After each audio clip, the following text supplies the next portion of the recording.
Welcome to Secrets of the Great Pyramid.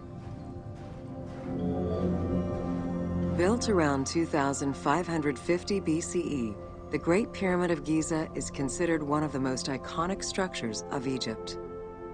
It is the biggest of the pyramids and the only one of the 7 wonders of the ancient world still standing. The numbers associated to the Great Pyramid of Giza are impressive. A workforce of over 20,000 people, 6 million tons of stone, and 20 years of construction. It was a massive undertaking for a pharaoh's tomb.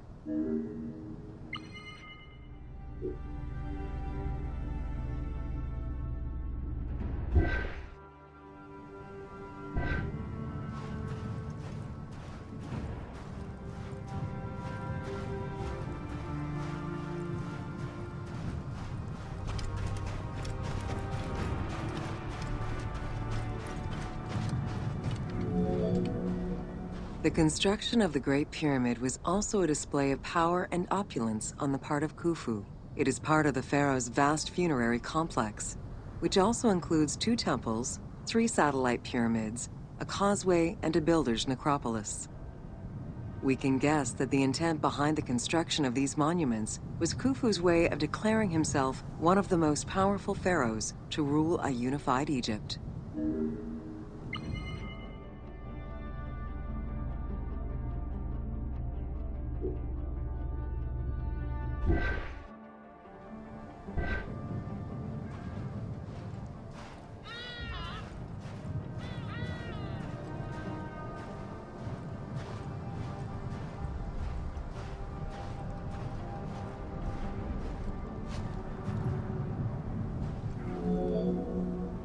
New insights into engineering and ancient Egyptian culture are still being revealed over 4,500 years later.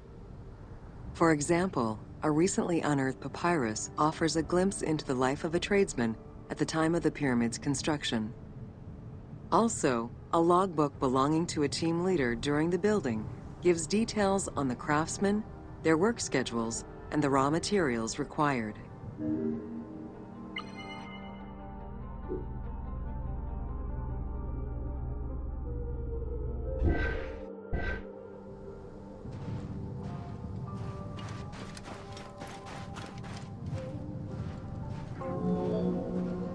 It is interesting to note that by Cleopatra's time, the pyramid's celestial purpose, its construction, and the function of its mysterious inner chambers was already unclear.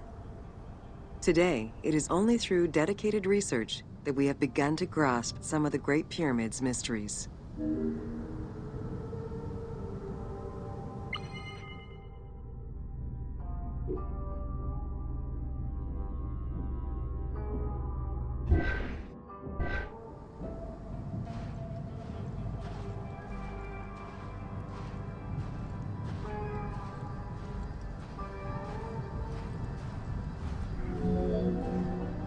The Egyptians had polished their design for centuries by the time work on the Great Pyramid began. Intended as a tomb for Khufu, the Great Pyramid's structural design has been considered to be nearly perfect by engineers and historians ever since.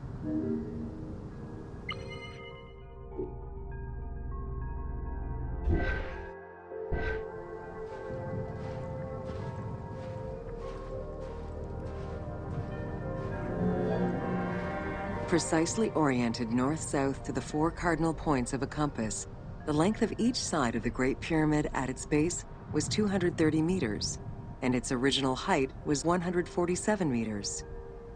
The pyramid is a mere 0.05% error away from being a perfect square.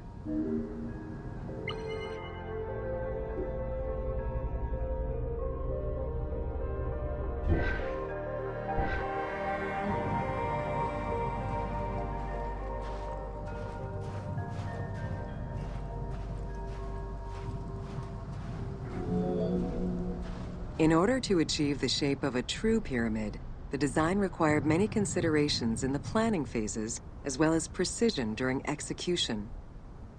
It was especially critical that they control the angle of inclination on all sides at every stage of construction.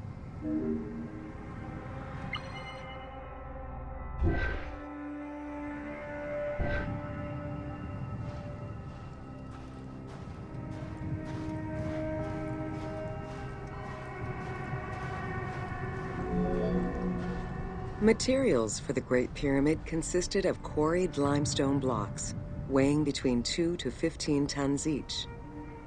The methods of moving these blocks into place is still debated by architects and Egyptologists.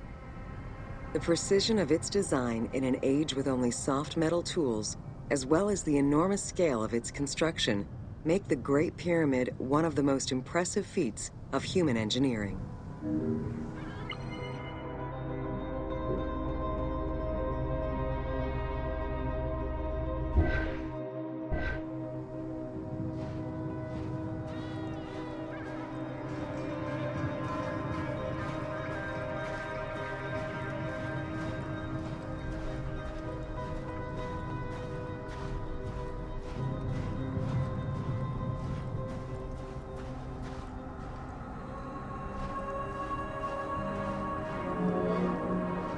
It's estimated that it took between 600,000 and 2 million blocks of stone to build the Great Pyramid.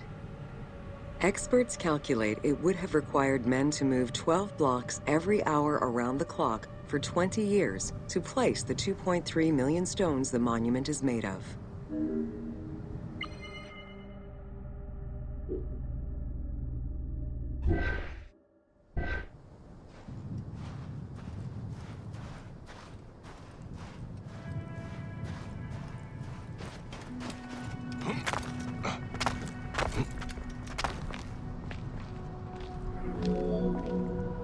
While the interior chambers were built with red granite from Aswan, most of the pyramid was made from local limestone, weighing between 2 to 15 tons per block.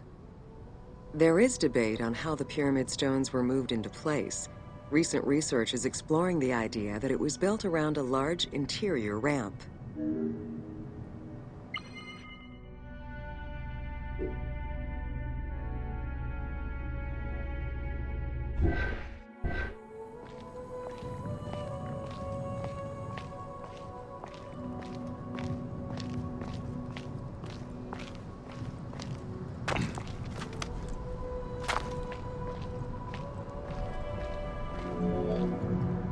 The recently discovered logbook confirms that the high-quality limestone of the outer casing was brought by boat across the Nile from a quarry in Tura. Once complete, the smooth white polished stone of the Great Pyramid would have reflected the sunlight like a beacon, earning it the name the Horizon of Khufu.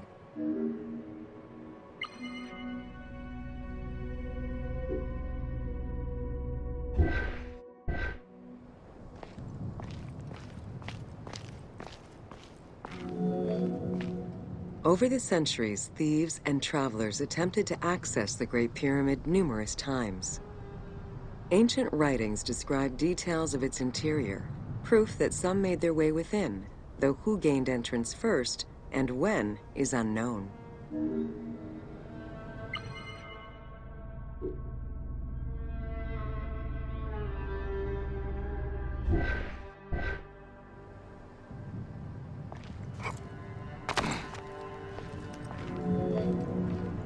The main entrance of the Great Pyramid is located 17 meters above ground level.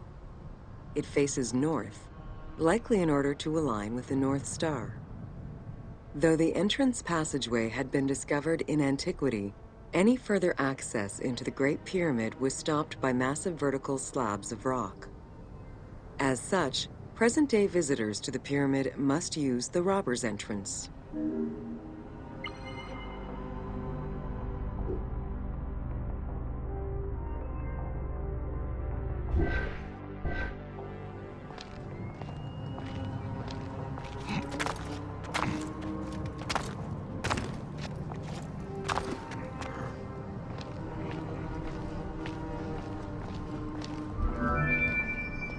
The robber's entrance is reported to have been opened in the 9th century by Caliph al-Mamun. In search of treasure, the Caliph had his men dig their way inside the Great Pyramid. The most likely scenario is that they enlarged a corridor which had been created by tomb robbers during antiquity. As such, This is how the team can justify access to this wonder.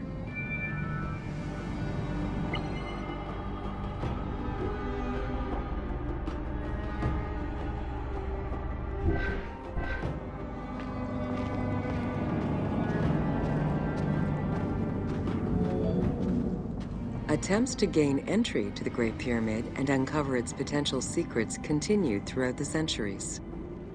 In the 19th century, the belief that another entry existed at the south side resulted in a hole being blasted into the pyramid's side, with no results for the damage that was done.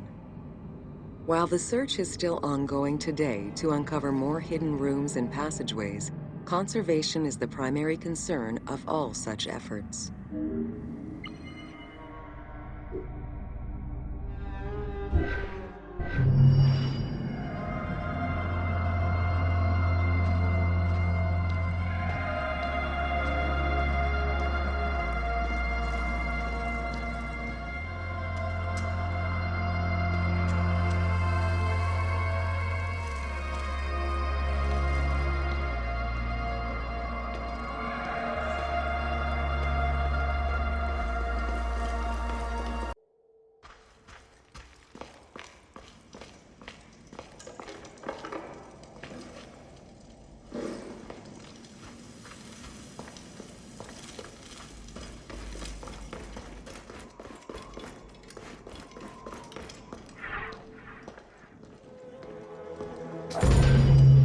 Welcome to the Great Pyramid, Subterranean Chamber.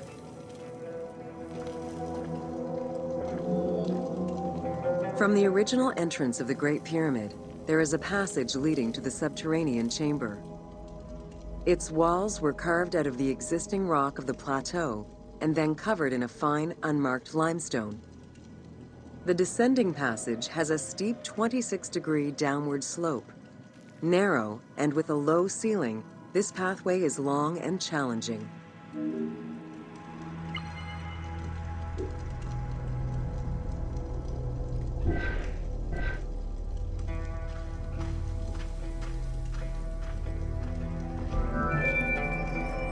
While the original passage was 145 meters long, the team reduced its length and made it both wider and higher.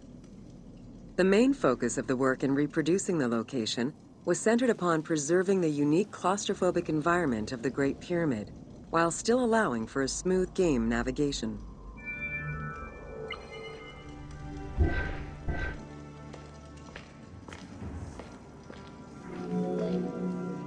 The well shaft was a 58-meter vertical passage that connected the descending corridor to the grand gallery above. An adjacent grotto may have originally been a small natural well in the bedrock that was enlarged during the tunneling. Whether the grotto was intended for another purpose is uncertain.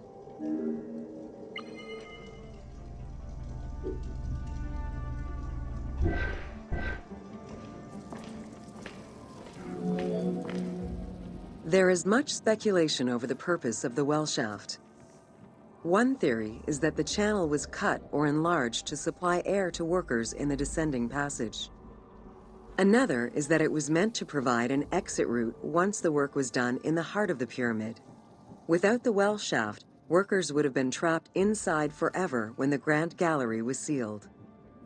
The opening at the bottom of the well shaft was most likely sealed by exiting workers to camouflage the passageway.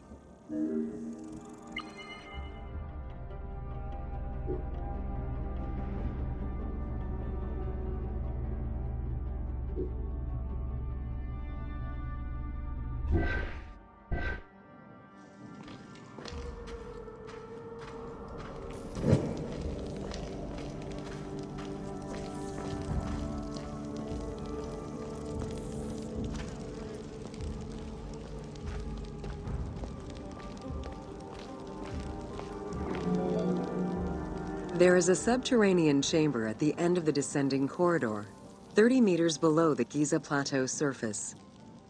Dug directly into the bedrock, the space is wide with a ceiling 3 meters in height.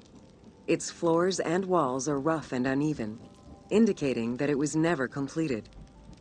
At the south end of the room, there is another narrow corridor, similar to the others, though it abruptly ends after roughly 20 meters.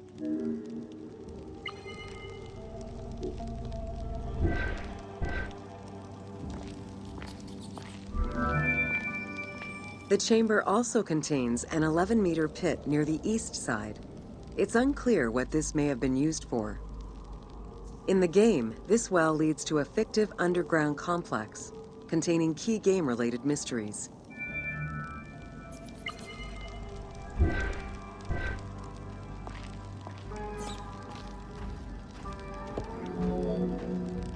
The subterranean chamber's original purpose remains a mystery. One popular theory is that it was originally meant to be Khufu's burial chamber, but the pharaoh changed his mind, preferring to be buried higher up in the pyramid, which would explain the chamber's unfinished state.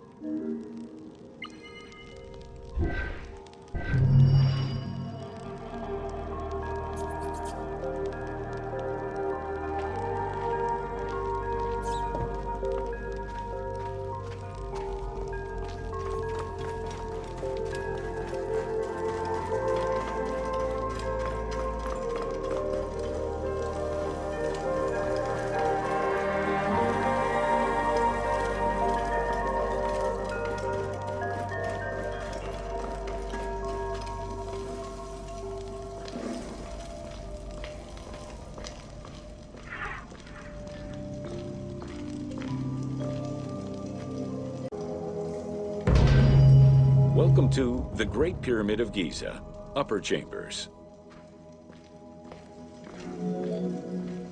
At the entrance of the ascending passage are 3 granite flagstones estimated to weigh up to 25 tons each. They were used to protect the Great Pyramid from thieves. Undaunted by the granite blocks, the thieves simply dug into the softer limestone around them, thus creating the robber's entrance.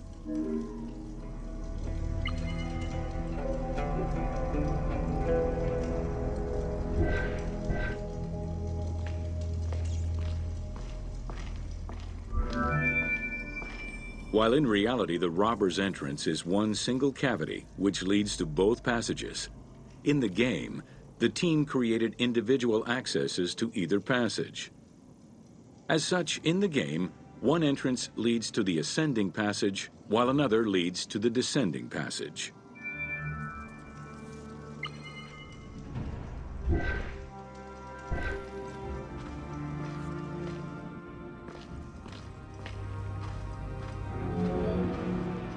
The ascending passageway of the Great Pyramid provides a direct path into the Grand Gallery and is accessed 30 meters from the entrance along the descending corridor. Both corridors have similar dimensions and are designed with the same 26-degree incline.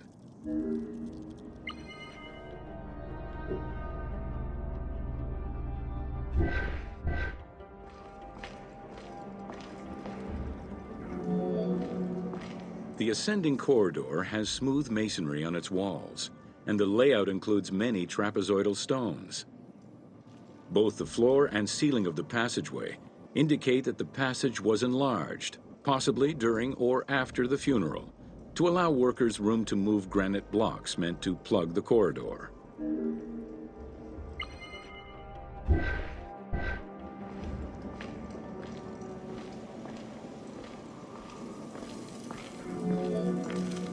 The Grand Gallery's purpose is still debated among experts. It may have been intended to align with the stars, act as a buffer to protect the king's chamber, or simply to facilitate the transport of the granite blocks used inside the pyramid. Access to the queen's chamber was at the beginning of the Grand Gallery.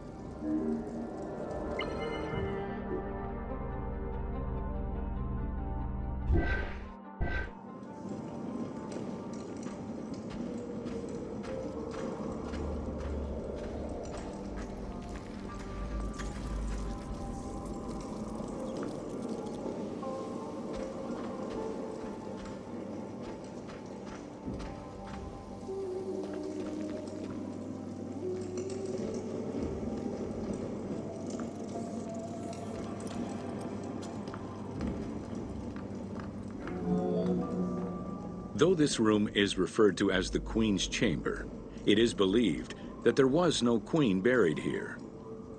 Based on their knowledge of earlier pyramids, Egyptologists believe it was more likely intended as the king's serdab, a chamber meant to contain the Ka statue, which would in turn house the king's spirit.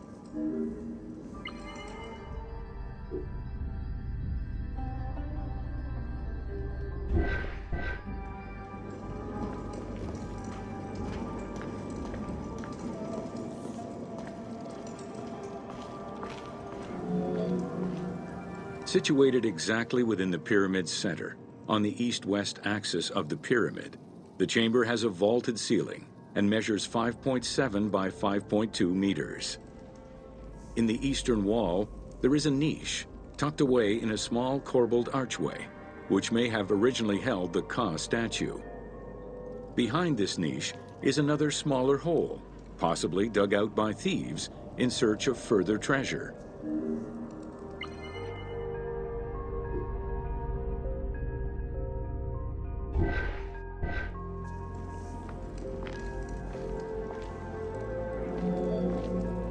In the 19th century, two shafts were found running through the north and south walls. They each run in a horizontal line for 2 meters before sloping upward, and both are closed off with limestone blocks fitted with copper handles. Whether they were intended as ventilation shafts for workers or a celestial connection for the pharaoh's spirit is unconfirmed.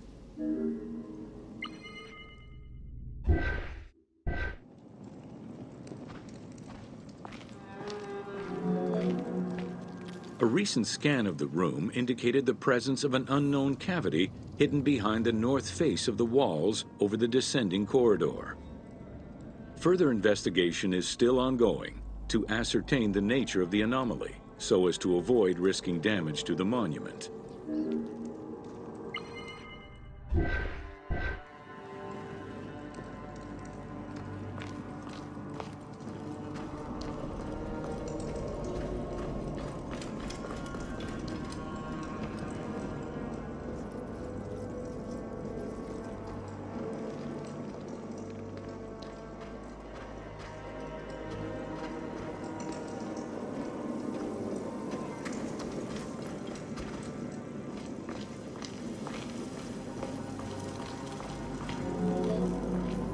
Khufu's architects were possibly influenced by earlier rhomboidal pyramids when designing the gallery. It is the longest corbelled vault ever built, measuring 47 meters long and 8.6 meters high. The walls were made to taper inward, allowing for better distribution of weight. As a result, the ceiling measures just over 1 meter wide at its highest point. Though this construction technique is present in other pyramids, few have the same precision and stability.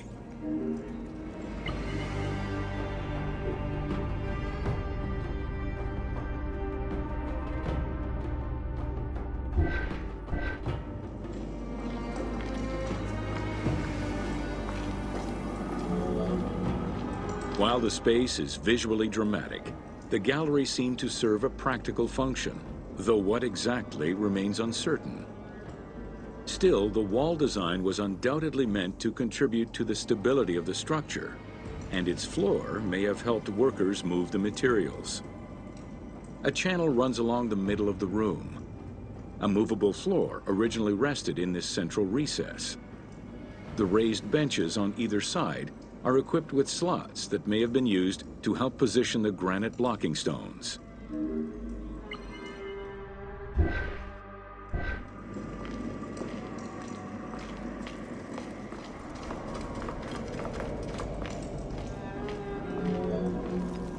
At the end of the Grand Gallery is the entrance to the antechamber leading to the King's Chamber. Directly above, there is another narrower horizontal passage that connects to the top of the King's Chamber and allow the workers access to the weight relief rooms.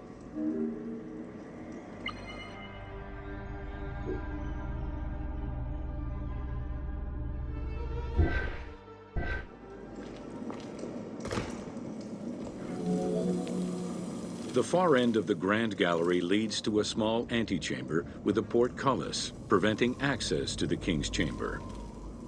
The portcullis was composed of 3 separate granite slabs. They were designed to be lowered into place and seal the chamber after the burial of the king. The grooves dug out to hold the slabs in place are still clearly visible to this day. The elaborate locking system was composed of a series of grooves for the ropes and pulleys that dropped the stones into place like the notches on a key.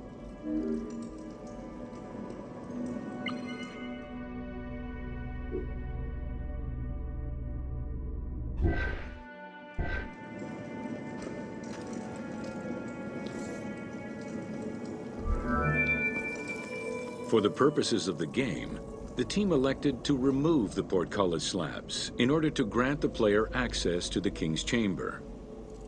In reality, workers would have backed out of the room after the funeral, lowering each slab into place behind them one at a time. Each of the 3 stones were smashed by looters centuries later, and evidence of their break-in is still evident.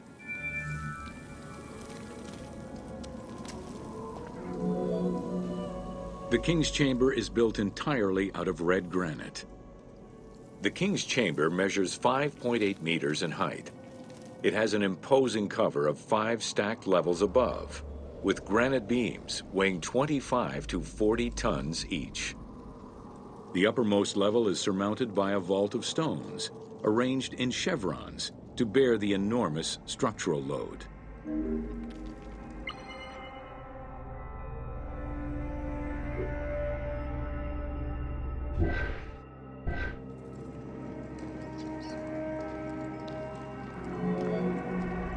As in the Queen's Chamber, 2 shafts extend out from the room towards the north and south faces of the pyramid.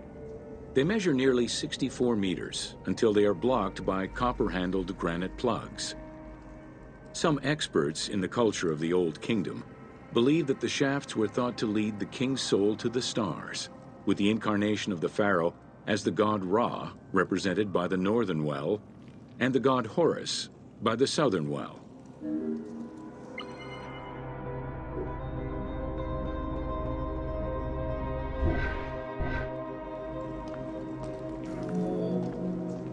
There is a granite sarcophagus at the west end of the room, but it is the concealed construction inscriptions left by workmen on the roof's stones which verify this as the resting place of Khufu. The sarcophagus was recorded as being empty when it was discovered, and its design indicates that there was once a lid in place. It's possible that this sarcophagus is only a cenotaph in memory of the pharaoh, but was never actually meant to receive the body.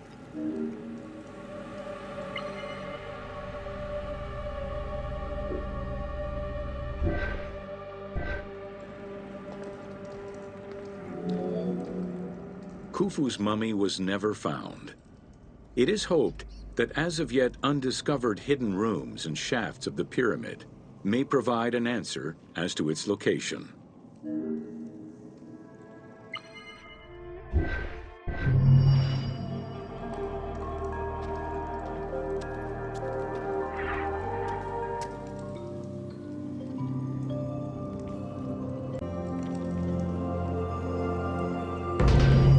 Welcome to Jean-Pierre Houdin's Theories.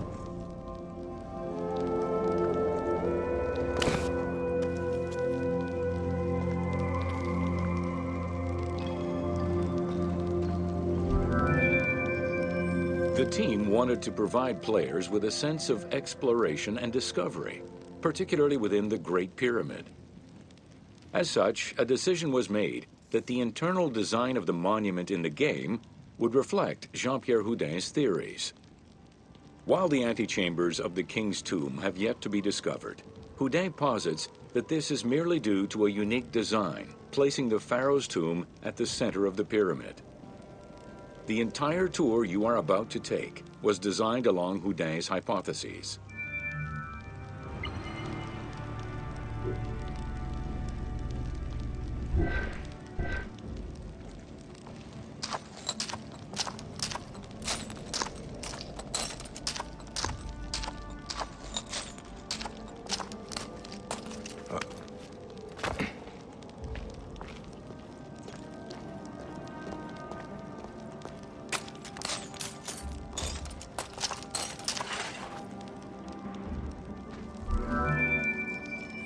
While respecting Houdin's hypothesis as to the general layout of the antechambers, the team wanted the contents to enhance the game experience. In regular royal tombs, the antechambers were filled with all the material goods needed by the pharaoh in the afterlife. To support the feelings of discovery and awe, the art team created a unique and fantastical treasure in this second antechamber.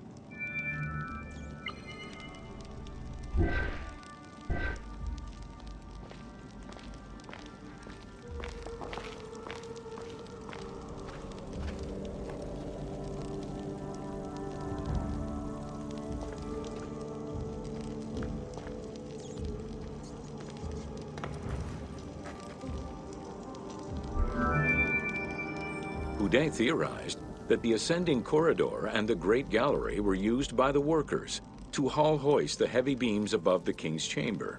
He called it the service circuit. The corridor you are in now was created by the team following Houdin's theory and is referred to as the noble circuit. It is through this corridor that the wooden sarcophagus containing the pharaoh's mummy would have been transported to its final resting chamber.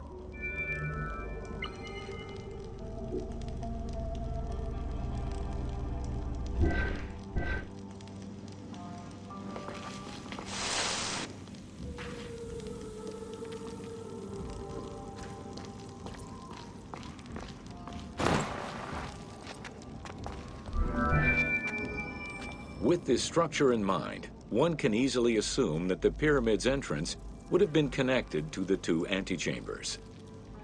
Modern research has revealed that a cavity might be located behind the north face chevrons of the pyramid. As such, the team chose to create this area for the player to explore. Here is where Houdin believes that the priests and nobles would have exited the pyramid after the burial ceremony.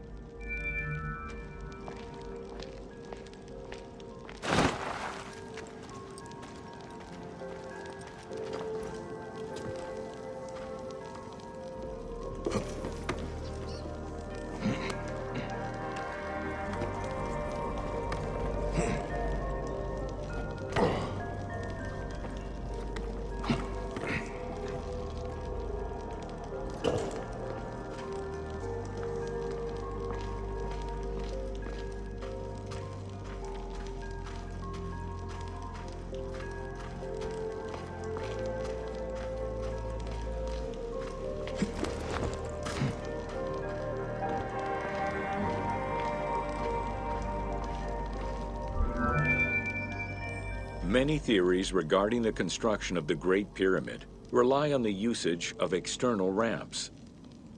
However, Houdin believes an external ramp would have been too steep for the upper portion of the pyramid. This is why he posits that there were two ramps. An external ramp for about half of the height of the pyramid, which then became an internal ramp for the second half.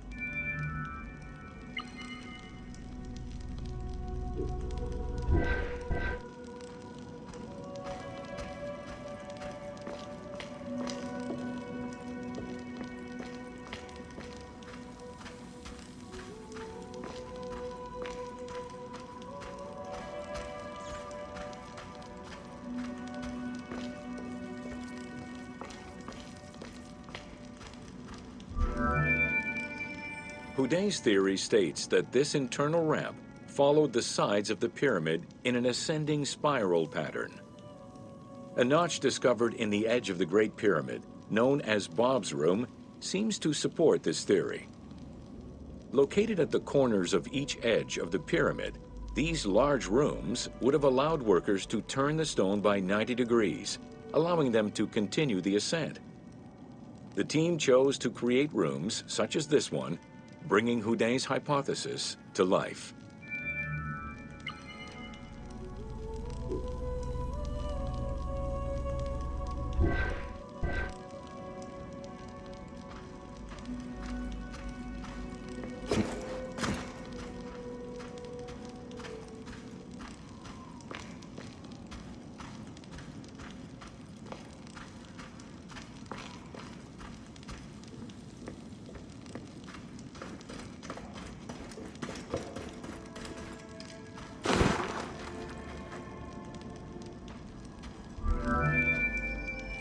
This long corridor was the first section of the ascending internal ramp. Through it, the blocks used to build the Great Pyramid would have been carefully moved upward and then turned at each edge of the pyramid in order to continue their ascent. Though the team only created the main ramp for the game, Houdin posits that this ramp had 2 levels, allowing workers to return safely to the bottom thanks to an additional corbelled upper section.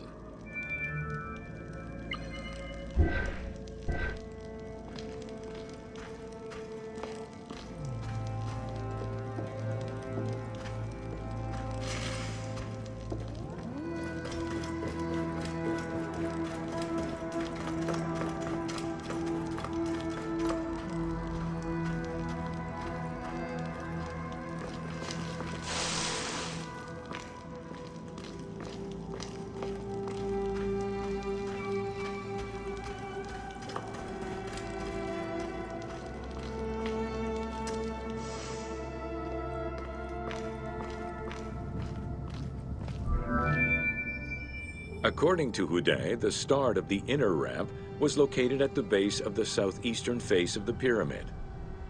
This location would have been the junction point of the external and internal ramps. Below us, workers would have built the lower part of the pyramid with the external ramp before eventually switching to the internal ramp for the middle and upper sections of the pyramid. At that time in the process, they could have reused the material of the external ramp to fill the center of the pyramid, hauling the stones in through the internal ramp.